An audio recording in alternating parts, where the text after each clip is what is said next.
Je vais réagir à l'intervention de Monsieur Escada de Civitas sur BFM TV.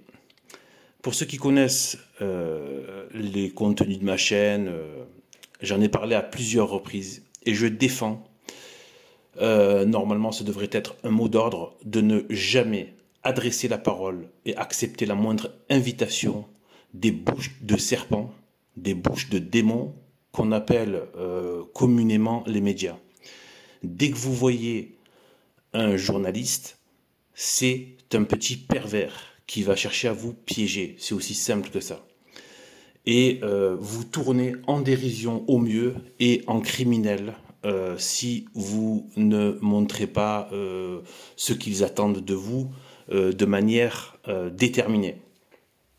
Eh bien, là, je ne juge pas le côté qualitatif de son intervention, qui est très bonne. Elle est très bonne. Moi, je critique le principe même, la règle du jeu. Il ne faut pas répondre à des ennemis, et qui plus est sur leur terrain. Tout est piégé, absolument tout. C'est pour ça qu'on a un malaise en écoutant. Il y a une injustice flagrante, et ce sont des moqueurs et des perfides qui vous invitent. Et donc, au niveau qualitatif, oui, très bonne intervention, bonne réponse. Mais on voit bien aussi qu'il y a tout un maillage de pièges, de terrains minés, et c'est un exercice auquel il ne faut pas se prêter. Déjà parce que l'adversaire, ignoble, scélérat qu'il est, que ce soit l'animateur de ce BFM TV là en question, l'autre pseudo-expert et le serpent à écharpe rouge, Christophe Barbier, eh bien, ce sont tous des scélérats qui, eux, n'acceptent jamais de jouer sur votre terrain, sur le terrain de l'adversaire, jamais. Et en cela, ils sont plus intelligents et ils sont plus cohérents et logiques que les catholiques traditionnels ou que les soi-disant patriotes nationalistes. Pour moi, ça n'a aucun sens aujourd'hui d'être patriote nationaliste sans catholicisme, je n'en parle même pas. Eh bien, voilà, donc c'est l'exercice lui-même. C'est comme le fait, par exemple, de faire des discussions, du dialogue, le simple fait d'y participer, d'accepter cette règle du jeu, c'est déjà donner raison à l'ennemi. C'est un système piégé, c'est eux qui organisent le système du pseudo-dialogue, qui en fait est une mise à mort psychologique et sociale de l'adversaire, sans lui donner aucune chance, dès le départ. Et on va le voir tout de suite, regardez comment ça commence. On va revenir sur cette histoire qui nous emmène à Carnac, en Bretagne, où des catholiques intégristes ont empêché la... Voilà, vous n'avez pas encore ouvert la bouche, qu'ils vous ont déjà pourri dans les consciences.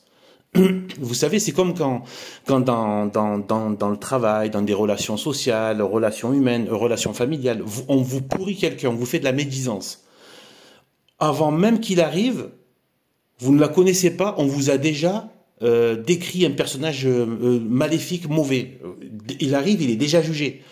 On vous salit votre réputation avant même que vous ayez ouvert la bouche. Vous êtes un sale intégriste. Vous voyez? Déjà, comment vous voulez parler avec des gens qui vous insultent déjà? Parce que dans leur bouche, c'est une insulte. C'est une insulte qui passe. C'est dans le sens où elle peut pas être attaquée en justice. C'est pour ça que moi, j'invite tous les catholiques à traiter les gauchistes d'intégristes, les intégristes de gauche. Il faut leur retourner l'insulte. Donc, nous sommes effectivement des catholiques intégraux. Et on est fiers de l'intégralité. De la même manière que la vérité, parce que la vérité est intégrale ou elle n'est pas, eh bien le catholique est intégral ou il n'est pas. Et l'intégralité, mais on sait très bien que le mot intégriste, d'ailleurs nous sommes des intégristes de la vérité, de la justice, de l'amour et de la beauté, et de l'ordre, et des vertus de Dieu. Nous sommes des intégristes de ça. Nous ne sommes pas des intégristes pour tuer des gens ou pour faire le mal. Donc, comme disait un certain prêtre que je ne vais pas nommer ici, eh bien, voilà, seuls les catholiques peuvent être intégristes parce que ce sont des intégristes de toutes les perfections que Dieu souhaite aux hommes. et aux humains. Ça ne veut pas dire qu'on les a, ça ne veut pas dire qu'on est des... Mais en tout cas, on est dans la bonne religion pour se parfaire en tout cas. Après, chacun à son niveau. Eh bien, là, voilà comment ils vous accueillent, ces gens-là. Ils vous disent déjà qu'ils vous crachent à la figure avant même que vous ouvrez la bouche. Et après, qu'est-ce qui se passe pendant le reste de l'émission? En fait, ils sont 3 contre 1, comme les racailles. C'est la même technique. Là, vous avez affaire à 3 racailles médiatiques. C'est exactement comme les racailles qui sont forts en attaquant à plusieurs, voire armés, etc., sur un gars qui est sans armes et seul, etc. Et c'est comme ça qu'ils se sentent forts.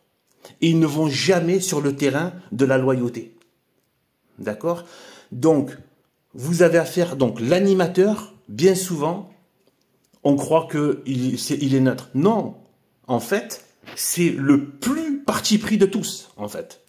C'est le plus petit capot. C'est l'immonde petit chef perfide de son boss de la société de production qui fait le sale boulot en bas. Eh bien, est content de le faire pour sa gamelle. D'accord? Et donc, là, lui-même fait partie des adversaires, des ennemis. Pas pire que des adversaires. C'est même pas des adversaires. Les adversaires, ça peut être loyal. Les ennemis, c'est pas pareil. Les ennemis, ils veulent vous détruire quel que soit le moyen. Et donc, on a donc ce gars-là, cet animateur déjà, plus les 2 autres, et qui l'a invité, deux qui sont radicalement fanatiquement contre le catholicisme. D'accord? Et en plus avec une langue perverse, comme ce serpent à écharpe rouge. D'ailleurs, il porte les couleurs du noir et du rouge, qui sont les couleurs de l'occultisme et du satanisme. Donc, il affiche bien à quelle force des ténèbres il appartient. Eh bien, lui, voilà, il va même se permettre de donner des leçons d'évangile, de dire ce que c'est que l'évangile. Ce crétin, il a confondu l'évangile avec ses planches maçonniques ou alors avec le programme de Jean-Luc Mélenchon. Non, il faut qu'il fasse un catéchisme et qu'il se mette un scotch sur la bouche pendant tout le long du catéchisme, avec le droit d'enlever le scotch que pour poser des questions. Voilà. Et donc voilà, donc en fait, regardez un petit peu d'un concert dans une église, ils étaient pourtant pas très nombreux, 32 militants du mouvement Civitas. Voilà. Et moi ça je le respecte, attention, je respecte l'action. L'action elle-même, elle est respectable, elle est même louable, et on doit les multiplier. C'est bien de faire ce genre d'action. C'est bien. Je pense que dans un contexte actuel, bref, moi j'en suis plus à une logique de mission. Il faut devenir des missionnaires de conversion plutôt que défendre ces églises. C'est même plus aujourd'hui. Je veux dire, vous avez et il va le piéger tout à l'heure justement. Donc vous avez non seulement ces trois ennemis, et vous savez ce qu'il va faire le perfide. Je sais pas, bon, on va voir à peu près vers où c'est. Ou en fait, qui ont rapport avec le culte. Mais monsieur Escada, pourquoi le curé de l'église, cette église que je n'ai pas encore nommée, c'est l'église de Saint-Cornélie, donc dans le Morbihan, pourquoi le curé de l'église avait autorisé ce concert? Donc vous voyez, maintenant il a même les gens de son bord qui le contredisent. Et lui se régale bien de lui rappeler. Donc tout ça, regardez, il a des notes, tout ça est préparé. Tout ça est préparé pour le dézinguer. Comment vous pouvez aller croire que vous allez porter une parole dans un système qui a été conçu de A à Z chez l'ennemi pour vous détruire? Donc en fait, là, pour détruire vous, mais c'est pas que vous, votre cause est ce que vous défendez, ce qui est encore bien plus grave. Et donc, regardez, et là, Monsieur Escada a du mal, parce que comme il est dans une logique de Civitas qui est fédératrice, et qui est aussi en lien avec la Fraternité Saint-Pédis, et que la Fraternité Saint-Pédis est toujours en lien avec le Vatican, donc il a du mal à dire que ce n'est pas normal. Donc il va bien se défendre, il va quand même sortir, il va bien montrer que eux sont en faute. Mais le problème, c'est que ça passe pas. Les gens se disent, ouais, mais attendez, vous êtes contre votre propre autorité. Et donc, il n'y a plus personne. Vous avez pas vous êtes contre l'idéologie gauchiste dominante, contre l'idéologie maçonnique, contre l'idéologie du monde athée qui est vous livré à ses perfidies et à sa haine de Dieu et à ses appétits malsains, etc. Et vous êtes même contre votre propre hiérarchie. Donc là, vous voyez, vous entendez, et là il va dire plus tard que même l'évêque comment dire, le serpent du Vatican, pseudo-évêque du coin, du diocèse, qui l'a autorisé. Ils autorisent des travestis. Ils autorisent comment dire, ils autorisent et pire, c'est même pas, il y a des gens même qui ont, par exemple, le Bilal Hassani, là, qui s'est permis de blasphémer Sainte Marie, etc. Lui, je pense, par rapport à Dieu, j'aimerais pas être à sa place. Hein. Je vous le dis, ça, ce sont des péchés qui crient vengeance au ciel. Hein. Je peux vous assurer que, moi, à mon avis, c'est même certain, ceux qui touchent à Sainte Marie, ils vont avoir de sales problèmes de toute manière, que ce soit ici ou là-haut, mais en général, ça n'attend même pas là-haut. Dieu trouvera un moyen de leur faire payer ici-bas. Donc en fait, ils invitent donc des gens qui ont blasphémé votre culte publiquement, vous leur ouvrez la porte des églises et leur dites allez-y, crachez votre crasse ici. Qui peut croire encore que ce sont des catholiques ici? Qui a l'âme pour ça? Qui peut encore dire oui, mais tu comprends, il faut juste prier? Oh, il y a un moment donné, il y a un coup de boule psychologique à mettre. Stop. Alors, oui, mais tu es trop dur machin. Oui, moi, je suis un peu impulsif, j'ai aussi un tempérament impulsif et sur le plan de la religion, je peux être très conscient sur beaucoup de choses. Sur le plan de la religion, je suis intransigeant. Je suis un intégriste et fier de l'être. Un intégral plutôt, parce que j'aime pas reprendre leurs paroles dégueulasses, dans le sens où eux l'entendent. Je suis un intégral catholique. Et donc, dans les choses de Dieu, je veux dire, voilà, et il n'y a pas de pitié à avoir en termes de défense de la vérité avec ceux qui sont contre la foi et qui font l'œuvre du diable. Il n'y a pas de pitié à avoir là. C'est pas le temps de la pitié. Même il y a un passage dans l'Ancien Testament, il y a un temps pour haïr, un temps pour aimer, un temps pour ceci, un temps pour se régler les comptes, je dis un peu avec mes mots, et un temps pour se réconcilier. Tu peux pas tout. Tu n'es pas Dieu, tu peux pas tout être en même temps, quoi. Je veux dire, à un moment donné, il y a des comptes à régler. En attendant, t'es en train de te cracher dessus, de faire des horreurs dans tes lieux de culte, etc., que aucun autre culte n'accepte, etc., et tout. Même la République, etc., même les gauchistes, amusez-vous à prendre leurs icônes et à les traîner dans la boue, pour ne pas dire autre chose. Leurs icônes, Jean Jaurès, vous leur prenez tout, Léon Blum, etc., vous prenez tous ces gens-là, Simone Veil, etc., et vous les traînez dans la boue, pour être poli. Et vous verrez s'ils vont trouver ça sympathique. D'accord? Ils vont vous voir pour ce que vous êtes, des ennemis. D'accord? Donc, en fait, on a ça. On voit bien que Vatican II est lépreuse. Ça y est, le serpent est sur le trône. C'est fini. Dieu n'habite plus là-bas. Vous croyez vraiment que le vicaire du Christ va dire c'est bon, ouvrez les églises pour que des travestis déguisés en drag queens viennent cracher sur l'autel? Vous êtes cinglés ou quoi? C'est plus le catholicisme qui est au Vatican. C'est terminé. Voilà, il existe encore, chez ceux qui ont encore le magistère ordinaire, qui sont donc mais qui n'ont pas la juridiction et qui sont l'Église qui est encore vivante, qui défend encore la vraie foi mais qui considère que le siège est vacant, mais qu'il est occupé par contre par un imposteur. Oui, il y a bien un chef, mais c'est un chef imposteur. Voilà. Et donc tous ceux qui sont avec lui et qui font son travail travaillent à l'imposture. Et c'est pas qu'une question d'un seul homme. On sait très bien que c'est la grande prostituée qui soit est complètement assise, soit est en train de s'asseoir. Je sais pas quel processus on en est, de la fin des temps, mais est en train de s'asseoir sur les 7 collines. Qui s'est déjà assise, qui a bien commencé à s'asseoir sur les 7 collines. Et donc, c'est la grande prostituée. C'est la prostituée de Babylone. C'est elle. C'est l'école des mystères, des loges, etc. qui sont là. D'accord? C'est plus le catholicisme, tout ça. Donc, aller dans ce genre d'émission parler, c'est de la dinguerie. Faut arrêter. Faut pas, c'est de la naïveté qui devient quasiment un péché. Voilà. Et c'est pour ça que ce genre de mouvements sont voués quasiment à disparaître. C'est un peu comme, c'est comme le FN, voilà. Il était de toute façon un parti républicain. Un Robespierre se reconnaît parfaitement dans le Front National, hein. Il n'y a pas de problème. Pourquoi? Parce que c'est un patriotisme athée.